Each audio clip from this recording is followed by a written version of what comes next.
Hello everyone, welcome back to Gran academy. So देखिए, आप already जानते हैं कि हमने नाइट्रिक एसिड की थ्योरी डिस्कस कर ली थी और आज के लेक्चर के अंदर हम उसकी जो एक्सरसाइज नंबर 10 है उसके क्वेश्चन आंसर डिस्कस करने वाले हैं। और हाँ, ऊपर जितने भी चैनल और जो पेजेस दिए गए हैं उनके जो लिंक्स है डिस्क्रिप्शन बॉक्स में डाल दिए हैं। तो बिना कोई टाइम वेस्ट किए चलिए शुरू करते हैं।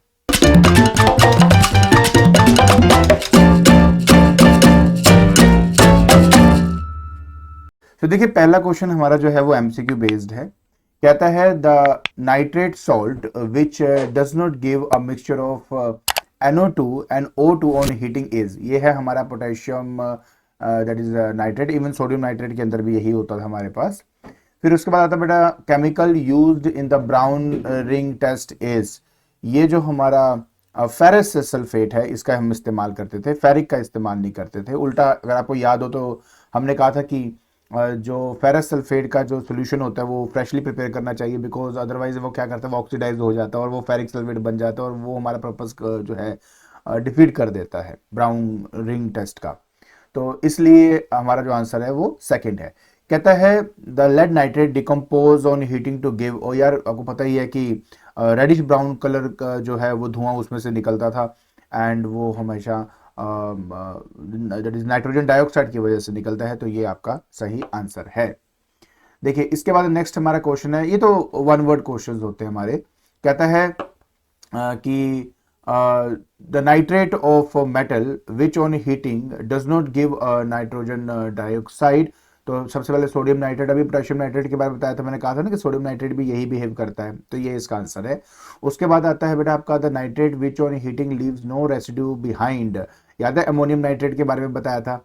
वो जो जस्ट इसकी पहली वीडियो देखना जो मैंने अभी अपलोड करी है प्रीवियस वाली, उसके बिल्कुल एंड में आपको रिएक्शन बताई हुई है जहां पे लाफिंग गैस बनता है और साथ में पानी का जो वेपर है वो बनता है, क्योंकि बहुत ही ज्यादा एक्सोथर्मिक और एक्सप्लोसिव रिएक्शन होता है ये आपका।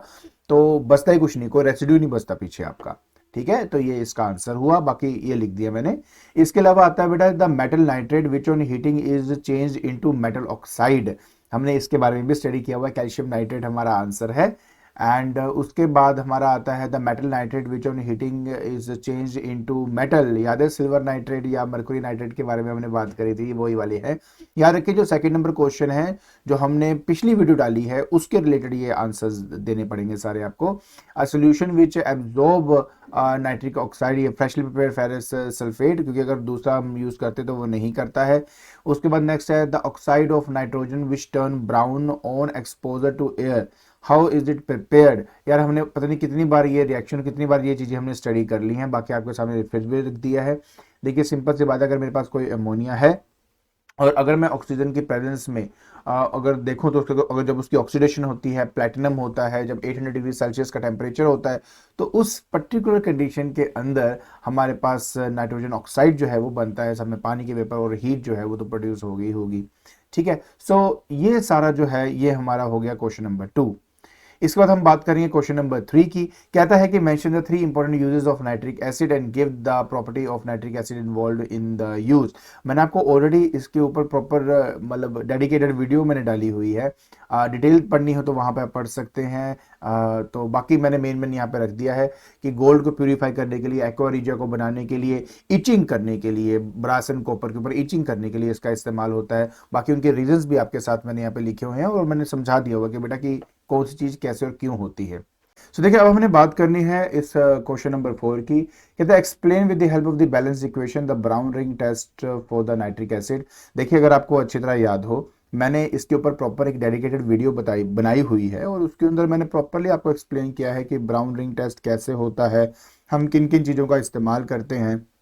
ये जो क्वेश्चन आंसर होते हैं ना, ये मैं सिर्फ आपके लिए इसलिए बना देता हूं कि एट द एंड ना आपको क्वेश्चन के आंसर ढूंढने ना पड़े और आपको डायरेक्टली यहाँ पे आंसर सारे मिल जाए और आप उसकी प्रैक्टिस कर सको।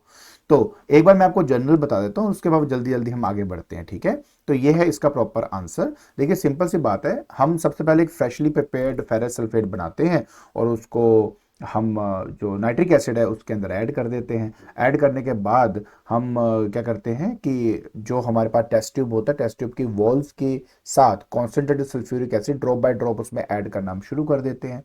अब जो कॉन्सेंट्रेटेड सल्फ्यूरिक एसिड है उसकी डेंसिटी ज़्यादा है, जिसकी वजह से वो मेरे नाइट्रिक एसिड और जो फेरस सल्फेट है उसके बीच में जो जंक्शन बना होगा, जो सेपरेशन लाइन होती है दो लिक्विड के बीच में, वहां पर वो इकट्ठा होना शुरू हो जाएगा और वहां पर रिएक्शंस टेक प्लेस होनी शुरू हो जाती हैं।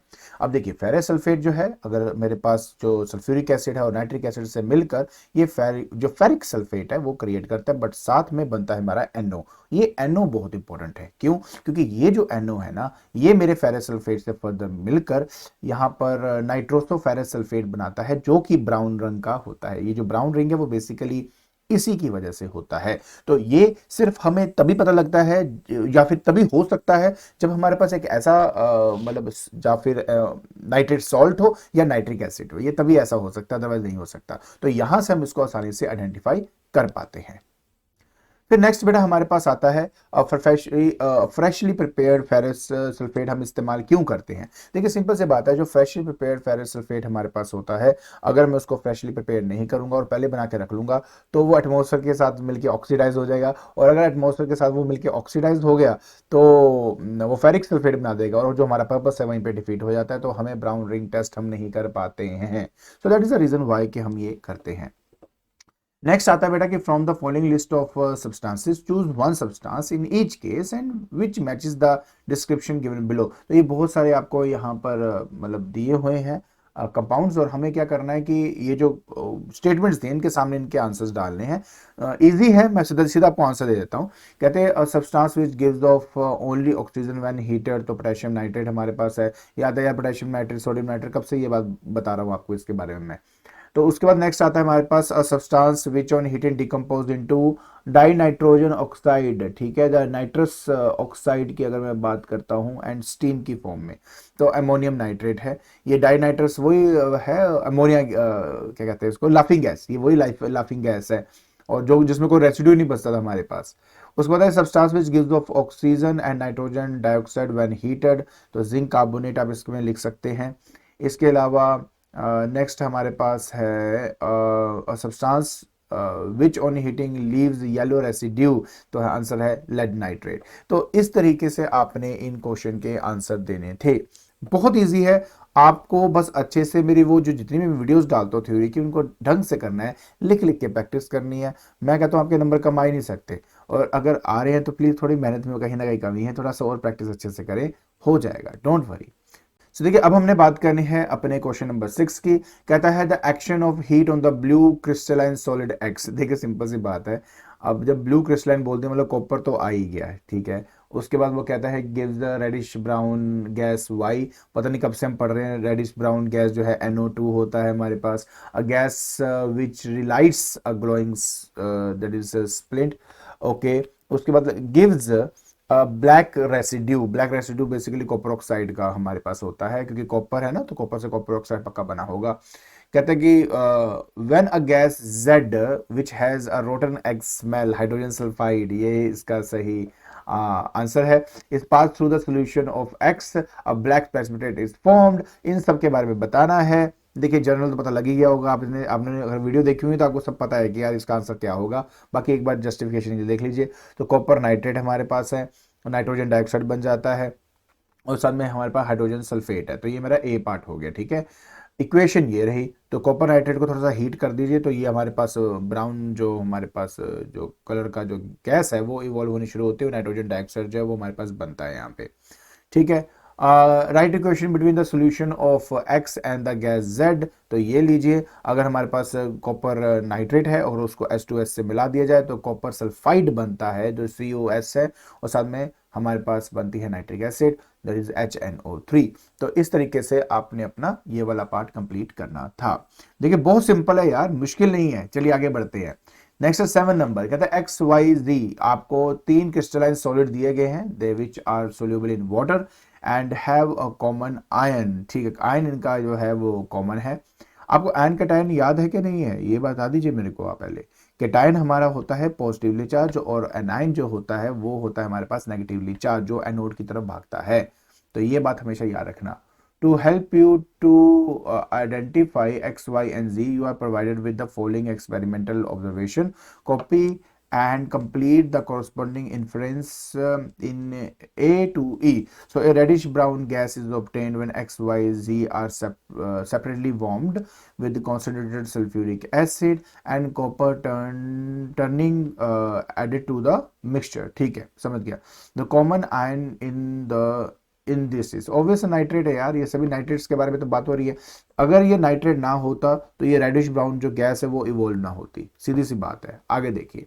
When X is heated, it melts and gives off only one gas, which relights a glowing spell, and the cation of X is either sodium हो सकता है या तो आपका पोटेशियम हो सकता है आपका. उसके बाद action of heat on Y produce a reddish brown gas and the yellow residue. अभी येलो रेसिड्यू के बारे में अभी जस्ट बता के हटा हुआ हूँ. So which fuses with the glass of the test tube. तो and the metal ion in Y is the lead. आपको पता था लेड के बारे में, जो हमने येलो अभी तो करके हटे यार इससे जस्ट पहले. कहते हैं when Z is heated it leaves no residue. अरे ऐसे क्वेश्चन बड़े खतरनाक होते हैं सच्ची. आपको कॉन्सेप्ट क्लैरिटी हो तो आंसर दे सकते हो, नहीं तो नहीं दे सकते, सीधी सी बात है. इसलिए वीडियोस को ढंग से देखा करो, एंड तक देखा करो, स्किप मत किया करो, क्योंकि छोटी छोटी बातें जो होती हैं वो अगर मिस हो गई तो आंसर ना आने वाले, सीधी सी बात है. फिर वो कहता है कि when Z is heated it leaves no residue. Warming Z with the sodium hydroxide solution liberates a gas which turn moist red litmus paper blue. ठीक है, अच्छा समझिए. तो Z contains which cation? Ammonia की बात हो रही है. So write the equation for the following reaction. X and the concentrated sulfuric acid below 200 degree Celsius on. देखो एक बात याद रखने, अगर कॉन्सेंट्रेटेड सल्फ्यूरिक एसिड है और बिलो 200 डिग्री सेल्सियस की बात हो रही है, तो अगर यहाँ पे बात करूँ पोटेशियम या सोडियम, तो अगर मैं पोटेशियम लूँ तो KHSO4 बनेगा. ग्रेटर देन होता तो KSO4 बनता हमारे पास. ठीक है, मतलब बेसिकली बाइसल्फेट और सल्फेट के बारे में बात होती है. लेस देन बाइसल्फेट है, अबव के लिए सल्फेट बनता है हमेशा. सो वो देखिए लेस देन के लिए बाइसल्फेट आपका बन रहा है, यही था, यही आंसर है. Action of heat on Y के साथ हीट करेंगे तो पता ही लेड नाइट्रेट, ये सब हमने पढ़ा हुआ है इसके बारे में, तो बार बार क्या करेंगे इसको. नेक्स्ट कहता है कि nitric acid is heated to the copper turning nitrogen beaker. तो ये रहा आपका प्रॉपर आंसर. तो देखिए सारे क्वेश्चन का प्रॉपर आंसर आपको मैंने ऑलरेडी दे दिया है. चलिए अब हम आगे बढ़ते हैं. नेक्स्ट बेटा आता है हमारे पास 8th. Dilute nitric acid is generally considered a typical acid. ठीक है, except for its reaction with metal. In which way is dilute nitric acid different from other acid when it reacts with metal? देखो simple सी बात है. अगर हम देखिए एक नॉर्मल एसिड की जब हम बात करते हैं, जब उनको मेटल से हम रिएक्ट करते हैं ना, तो यार एक्चुअली उनके साथ ना हाइड्रोजन जो है वो लिबरेट होता है. यहाँ पे प्रॉब्लम अलग है. यहाँ पे क्या होता है कि जब कभी भी हमारा नाइट्रिक एसिड किसी मेटल से रिएक्ट करेगा तो वो एक्चुअली क्या करेगा, उसको ऑक्सीडाइज कर देगा. हाइड्रोजन जो लिबरेट होती है उसको ऑक्सीडाइज कर देता है, जिसकी वजह से वो पानी बन जाता है. तो ये एक मेन डिफरेंस है हमारे एक किसी एसिड और नाइट्रिक एसिड के बीच में. ठीक है, बी पार्ट ये रिएक्शंस की बात कर रहा है. रिएक्शन आपके सामने है, प्रॉपर्ली सोल्व आपको करके दे दिया हुआ है. अब कहते हैं explain why only all glass operators should be use for the preparation of the nitric acid. यार पहली बात बहुत कॉरोसिव नेचर का होता है. अगर आप रबर स्टॉपर या रबर कॉर्क का इस्तेमाल करते हो भाई, वो उसको गालना शुरू कर देगा, मतलब उसको खराब करना शुरू कर देगा. I think this is the right word. Punjabi word बीच में ऐसे निकल आता है मेरा. तो उसके बाद नाइट्रिक एसिड इज, अच्छा पहले इसका आंसर दिखा देता हूं. ये this is the right answer आपका जो आप देख रहे हो. इसके बाद आता है nitric acid is kept in reagent, हाँ reagent bottle for a long time. तो उसका रीजन यही है. देखिए बात पता क्या है, सिंपल सी है कि नाइट्रिक एसिड जो है वो पहली बात तो बहुत अनस्टेबल है नेचर के अंदर. अगर आप हीट की बात नॉर्मल सनलाइट पे भी रख दोगे ना, तो ये क्या होगा कि अपने आप को डिकम्पोज करना शुरू कर देता है, तोड़ना शुरू करता है, जिसकी वजह से आपके पास डिकम्पोज होने की वजह से नाइट्रोजन डाइऑक्साइड प्लस पानी प्लस ऑक्सीजन जो है वो बनना शुरू हो जाता है. और आप देखेंगे कि जब कभी आप नाइट्रिक एसिड को अगर नॉर्मल थोड़ी देर के लिए सनलाइट पे रखेंगे तो वो ब्राउन रंग का होना शुरू हो जाता है, because of the presence of the NO2. ठीक है, सो इस चीज को बचाने के चक्कर में ही उनको एक कभी भी कलरलेस के अंदर हम जो कलरलेस बोतल के अंदर नहीं रखते, कलर्ड बोतल के अंदर उसको रखा जाता है. ठीक है, तो ये सारी बातें हमने ऑलरेडी स्टडी की हुई हैं.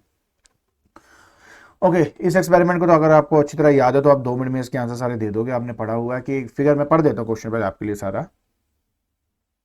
Figure given below illustrate the operators used in the laboratory preparation है यार वो नाइट्रिक एसिड की. ठीक है, ये सारा हमने किया हुआ है। अगर आपको नहीं याद है तो इस पे डेडिकेटेड वीडियो मैंने डाली हुई है, जरूर उसको जाके देखो। ठीक है, आप कुछ मत किया करो, प्लेलिस्ट में जाया करो, बस बात खत्म। जैसे आप प्लेलिस्ट में जाएंगे, चैप्टर का नाम प्लेलिस्ट डाल दो, रन अकेडमी आगे लिख दो, दैट्स इट, आपको पूरी प्लेलिस्ट मिल जाएगी। वहां क्लिक करना, सारे एक के बाद एक आते जाएंगे। कहता है कि नेम ए जो लिक्विड है, बी जो सॉलिड है, वो इन सब के नाम दीजिए। तो ये सारे नाम है, कॉन्स्टेंट सल्फ्यूरिक एसिड, हमारे पास सोडियम नाइट्रेट, एंड उसके बाद नाइट्रिक एसिड, इन सब के बारे में हमने यहाँ पे पढ़ा हुआ था उसके बारे में। फिर कहता है इक्वेशन बताइए, इक्वेशन सब आपके ऊपर रखा हुआ है, यहाँ पे आप आराम से देख सकते हो। कहता है write the equation for the reaction with the copper is oxidised by the constituent. यार ये तो क्लियर है, इजी, अभी जस्ट करके हटे हैं यार। ये हमने ऑलरेडी सारा पढ़ा हुआ है इसके बारे में, किस तरह से और कैसे और क्यों होता है आपके पास। और आपको याद होना चाहिए कि डाइल्यूट नाइट्रिक एसिड और कॉन्स्टिट्यूएंट जो है वो थोड़ा सा बिट डिफरेंट बिहेव करता है। जो डाइल्यूट है वो नाइट्रोजन ऑक्साइड बनाता है, मतलब NO बनाएगा आपका, नाइट्रोजन ऑक्साइड, हाँ। और अगर मैं बात कर रहा हूँ कॉन्सेंट्रेटेड की, तो नाइट्रोजन डाइऑक्साइड जो है वो क्रिएट करता है। ठीक है, आप देख ही सकते हो, वैसे देखो ऊपर NO बना हुआ है, यहाँ पे NO2 बना हुआ है, तो ये बेसिक डिफरेंस है इन दोनों के बीच में। तो डाइल्यूट और कॉन्सेंट्रेटेड का याद रखना बेटा, क्या बनता है क्या नहीं बनता। आगे और आखिरी हमारे पास फाइनली क्वेश्चन आ चुका है। कहते हैं a dilute acid B does not normally give hydrogen when reacted with metal but does give a gas which react with copper, identify B and equation with the copper. ये आपके सामने है। देखिए अगर आपको याद हो, मैंने आपको अभी जस्ट पहले बताया था आपको कि नाइट्रिक एसिड एक ऐसी चीज है यार कि नॉर्मल एसिड जो होते हैं वो हाइड्रोजन लिबरेट करते हैं किसी मेटल से रिएक्ट करके, बट ये नहीं देख करता, क्योंकि यार ये क्या है ना, ऑक्सीडाइज कर देता है हाइड्रोजन को, जिससे पानी जनरेट होता है आपका।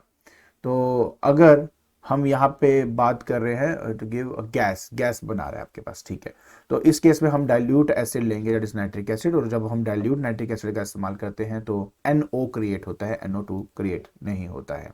तो ये बात ध्यान रखना। फिर नेक्स्ट कहता है कि कंप्लीट द टेबल। इसमें लिखा है नेम का प्रोसेस बताइए, जिसमें अमोनिया प्लस एयर, आपको पता तो है यार कौन से प्रोसेस की बात यहाँ पे हो रही है। वो जो हमने मैन्युफैक्चर करने का तरीका नहीं बताया था, ऑस्टवर्ड प्रोसेस, उसके बारे में सारी बात हो रही है। उनकी इक्वेशन बताइए, आउटपुट नाइट्रिक एसिड है। तो ये है सारा आपका, तो यहाँ से आप आराम से कर सकते हो। ऑस्टवर्ड प्रोसेस है, अमोनिया प्लस पानी, अमोनिया प्लस एयर, और बहुत ज़्यादा अमाउंट ऑफ एयर हमारी इसमें यूज होती थी, बिकॉज ऑक्सीजन की मात्रा ना एयर में कम होती है, तो इसलिए में ज़्यादा अमाउंट ऑफ हवा चाहिए होती है। तो ये हमने स्टडी किया हुआ है, सारा कुछ हमने एक एक करके किया हुआ है। एक बार रिकैपिटुलेट कर लीजिए और यहाँ पे आपका आंसर है। नेक्स्ट है what is the property of the nitric acid which allows it to react with copper. देखिए सिंपल सी बात है, ऑक्सीडाइजिंग प्रॉपर्टी है यार, सिंपल सी बात है, कॉपर से रिएक्ट करो, कॉपर ऑक्साइड बन जाएगा आपका, ऑक्सीडाइज कर देता है उसको 2 मिनट के अंदर। एंड उसके बाद नेक्स्ट आता है state 1 observation, that is concentrated nitric acid reacted with sulphur, okay, and lead nitrate is heated strongly in the test tube. तो ये रहे दोनों आंसर आपके। अगर कॉन्सेंट्रेटेड की मैंने बात कर दी तो बात सिंपल है कि नाइट्रोजन डाइऑक्साइड तो बनेगा ही बनेगा, बात खत्म। अगर लेड की बात कर दी तो येलो प्रेसिपिटेट आपका बनेगा, जो ग्लास के साथ फ्यूज हो जाता है आपके साथ, ठीक है। तो बस इसके साथ आपका ये वाला जो एक्सरसाइज है पूरी तरह फिनिश हो गया। आई होप आपको ये जितने क्वेश्चन थे और उनके आंसर समझ में आ गए होंगे, ठीक है। तो आज के लेक्चर के अंदर हमने स्टडी किए एक्सरसाइज 10 के जितने भी क्वेश्चन आंसर थे, एंड आई होप आपको इन क्वेश्चंस और उनके आंसर समझ में आ गए होंगे। और अगर आपको ये वीडियो पसंद आती है तो please like it, share it and subscribe it. आज के लिए बस इतना ही, थैंक यू सो मच।